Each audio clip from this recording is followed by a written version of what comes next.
19th issue of the Citizen's Patriot, had the story of Becky and Bob Kurtz. They lived on land near a swamp, and on September 2nd, he went to a cleared out area of his land where he burned his trash. He found large, man-like footprints, and he'd followed them for 70 feet to an apple orchard. When they measured the tracks, they were 16.5 inches long by 9 inches wide, with a 58-inch stride. Christine Van Acker claimed that when she was 17, she was driving with her mother to her grandparents' house. They were driving with the windows down. She had her arm resting on the door. Suddenly they saw a large, hairy creature step onto the road, and Christine slammed on the brakes, fish-tailed, and hit the creature. It roared, grabbed Christine's head, shook it, and slammed it on the door frame. They screamed and blew the horn, and when help arrived, Christine was unconscious, and her mother was hysterical. There were footprints leading back to the woods from the car, and when she recovered, she told of the horrible face and revolting smell of the creature. Illinois, 1973. A young couple sitting on the porch swing heard sounds coming from the shrubbery screening the porch. They turned on the overhead light and saw an 8-foot gorilla-looking creature covered with matted white hair. It smelled horrible, and they stared at it for about 30 seconds before it left. The boy called his father, a state trooper, and they formed a search party, and they tracked it through the river and woods and eventually to an empty barn before they lost track of it. Arkansas, 1971, Boggy Creek near Folk, Arkansas. Lynn Crabtree, oldest son of Smokey Crabtree, longtime resident of Folk, saw a Bigfoot while hunting. The 14-year-old and the creature stared at each other, and when it started to slowly move towards him, he shot the 7 to 8 foot tall reddish monster with his .20 gauge.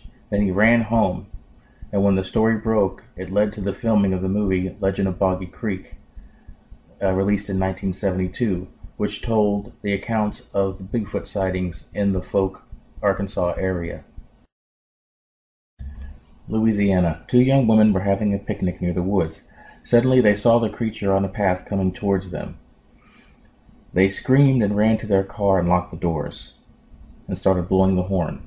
The creature tried to open the door, and when this was unsuccessful, it saw the food that they had laid out and ate it and then left back into the woods. Tennessee, May 1976. Jeannie and Melvin Robertson reported that at dusk their 4-year-old son went outside.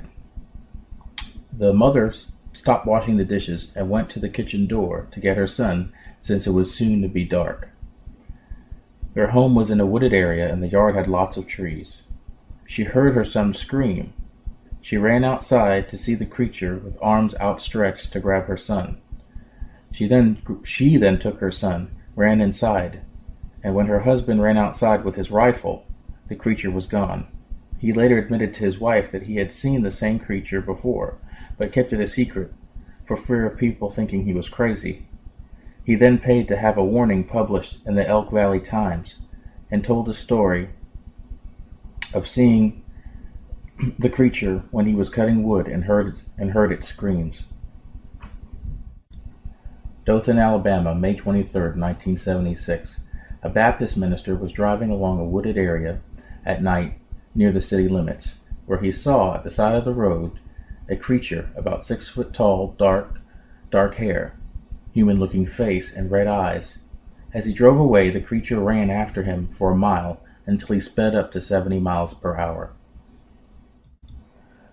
West Virginia, the night of September 12, 1952. Miss May and her 3 teenage sons, and also a friend of their sons, saw something strange descend from the sky onto a nearby hilltop. When they went to the hill, they smelled a terrible odor, and they saw glowing eyes from their flashlights, and could make out a 9-foot tall figure. The creature hissed at them and moved towards them.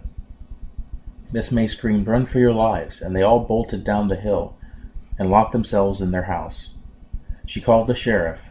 Deputies soon arrived with hunting dogs. A fog had come over the hill, and when he went to the top, the dogs started barking, and they let the dogs go. They soon fled back to the police car, and in the morning they found impressions in the ground. Newspapers reported a neighbor had seen a UFO and heard Miss May scream, corroborating her story. What's interesting about this is that this may show a link between the creatures and UFOs. New Jersey, May 12, 1977. Sykes Farm. Miss Sykes got up to put the cows out to pasture. They wouldn't go, and she heard noises coming from the swampy areas of the woods by her house. But she went back into her house to make breakfast for her family. Later she went to feed the rabbits, and she found the doors ripped off all their cages and the rabbits crushed to death. That night, their 16-year-old daughter, Debbie, shouted that something was walking around the yard. Looking out the window, they saw the creature, huge, hairy, no neck, big red eyes. Their dog charged it and got thrown 20 feet, and the beast walked away. Florida, 1971, Big Cypress Swamp. Buzz Osborne, director of the Miami Museum of Science, formed an expedition to find Indian relics in the Big Cypress Swamp.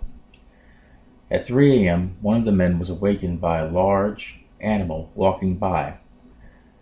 He awoke his friends, who saw the creature, hairy, no neck, and had a horrible smell. It left footprints of 17.5 inches long and 11.5 inches wide. By 1973, sightings were so common that in Florida that a research group formed in St. Petersburg. By the time they disbanded in 1978, they were lucky enough to come across a crude shelter of interwoven branches on a sandy area that had 18-inch footprints. Amazingly, in the 1990s, a Bigfoot researcher found a similar shelter in Ohio. Greenburgh, Pennsylvania, 1973. A dozen people had spotted a UFO descending to a distant pasture. One man grabbed his rifle and went to investigate with his two 10-year-old twin brothers. They found the pasture and started walking on a hill. They saw a bright dome-shaped craft 100 foot in diameter hovering above the ground. They heard a low humming noise and the sound of screaming. The boys later screamed when they looked and saw two ape-like creatures in the glow of the UFO, and they were about 7 to 10 feet tall. And when they started coming towards them, they noticed that they had gray fur and glowing green eyes. The older brother shot over their heads to scare them away, but that didn't stop them. The creatures still kept coming. The twins ran away, and the older brother shot 3 rounds into one of the larger creatures. It whined and raised its hands, and at the moment it raised its hands, the UFO disappeared, and the creatures walked away into the dark. When police and investigators came to the site, they found no evidence except for a sulfuric smell, and some investigators had a hard time breathing. The older brother who shot the creatures began to growl, flail his arms, and to shake violently. At one point, he ran around the field till he collapsed. Well, what can we conclude about these stories? Most of these were taken from the time when Bigfoot fever had struck America, from the late 60s through the 70s. It's inconceivable that all these people would be lying, faking proof, making false police reports, forming search parties, faking injury. We have stories that range from, country folk to professional people, and they all tell a similar tale. A tall, hairy creature, anywhere from 6 to 10 foot, that could weigh around 800 pounds, more or less. A horrible odor is usually associated with the creature. It walks upright, and it looks like an ape man. Their encounters are usually either at night, early morning, or late afternoon. And this would prove that the creature is nocturnal. It gives a regular pattern that something that's faked or something that that somebody's making up wouldn't necessarily hold to that pattern. Why would the patterns all align with an actual habits of a nocturnal creature? In these stories, it shows that they can become violent, which in certain Bigfoot circles they don't like to talk about, and they try to say that violent episodes are very rare. But no matter how you look at it, any animal that feels threatened or hurt or endangered can become violent. It has unique footprints between 14 to 18 plus inches.